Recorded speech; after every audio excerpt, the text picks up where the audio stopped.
you're very, very welcome. It's very easy to come into a big room like this if you haven't been here before and feel like an outsider. But you are our tourism providers of the future. We will rely on you to define what our visitors experience, how they find us, and who they will be. So we're particularly glad to have you with us here today. And don't be shy, speak up, make your voice heard. Not while I'm up here doing my thing, because it'll really throw me off, but when the time comes, please put your hand in the air. Airporter celebrates 20 years in business this year. And during that time, we have carried well over 1 million passengers between Derry Londonderry and the Belfast airports. We connect people for work, for leisure, for education, and of course, we connect visitors from around the world, from the airports to the northwest. We have the onerous task of being our visitors' first and last impression of our city.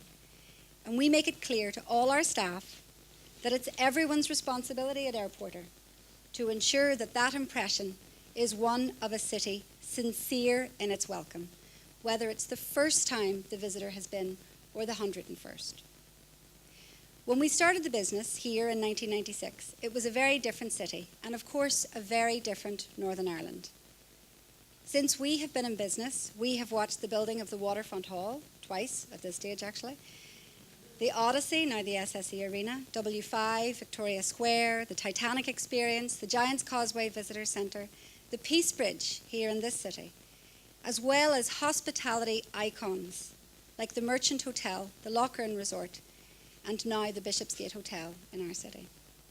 And we have witnessed Northern Ireland become a food destination with local heroes like Ian Orr wowing visitors and critics with world-class dishes.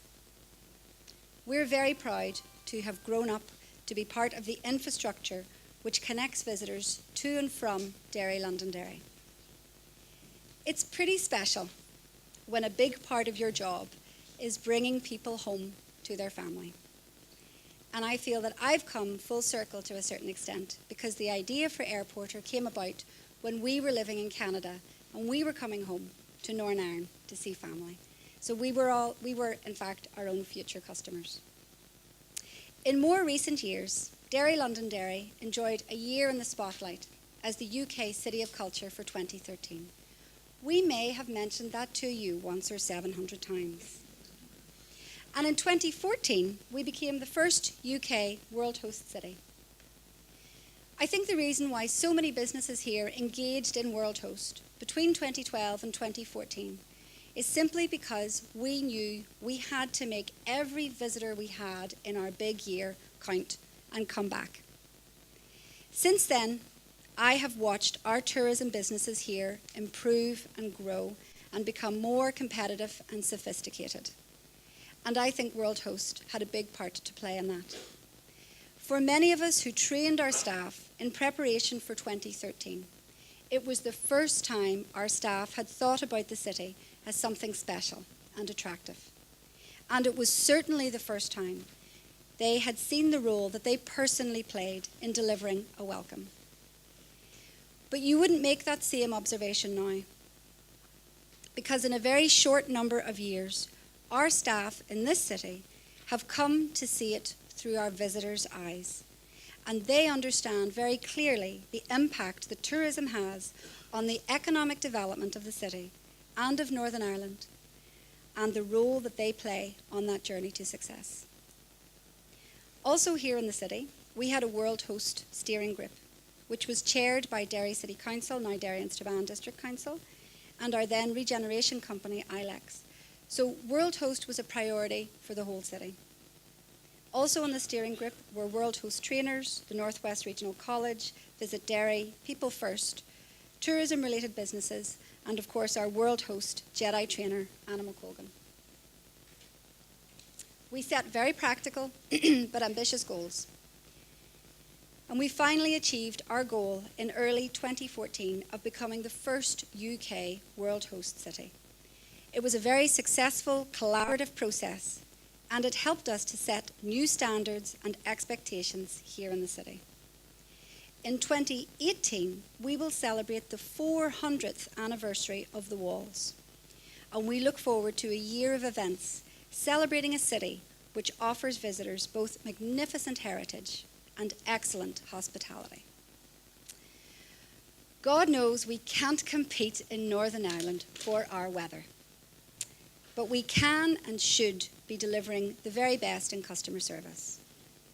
Our visitors come to Northern Ireland to experience a connection to family, connection to the land, connection to the sea. And they want to find us at our most ebullient, our most gregarious, and our most authentic. They want our crack cracking and our welcome as warm as toast. As we become more sophisticated in our destination, we are succeeding in attracting them for more, for our world-class golf and our exceptional food and drink offering.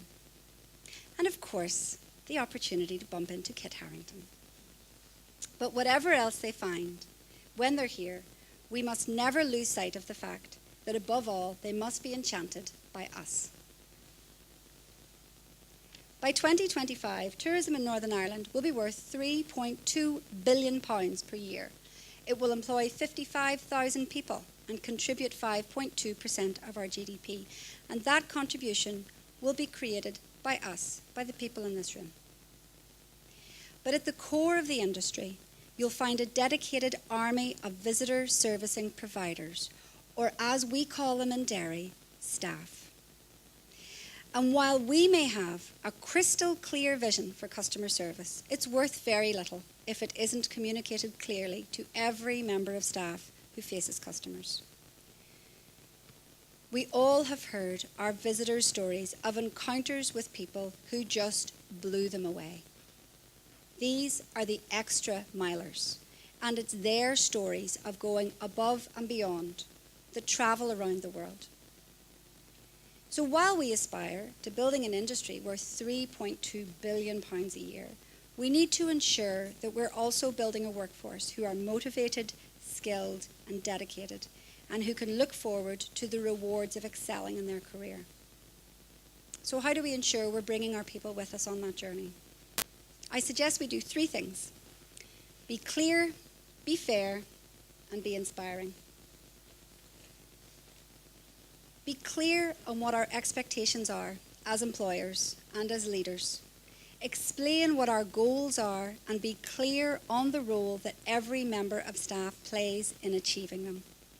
Be clear on what can be achieved when those goals are met, and also what the consequences are when they are not.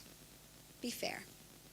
We can't ask our people to be extra milers when the outcome for them is the same as if they're normal milers. We can't possibly ask them to deliver outstanding service if they feel unappreciated. Being in front of customers all day is hard work, and we need to make sure we acknowledge that. Recognize a job well done. If it's not in monetary value, identify a way to expand their skills. Write a note. Find a way to show your appreciation. Be inspiring.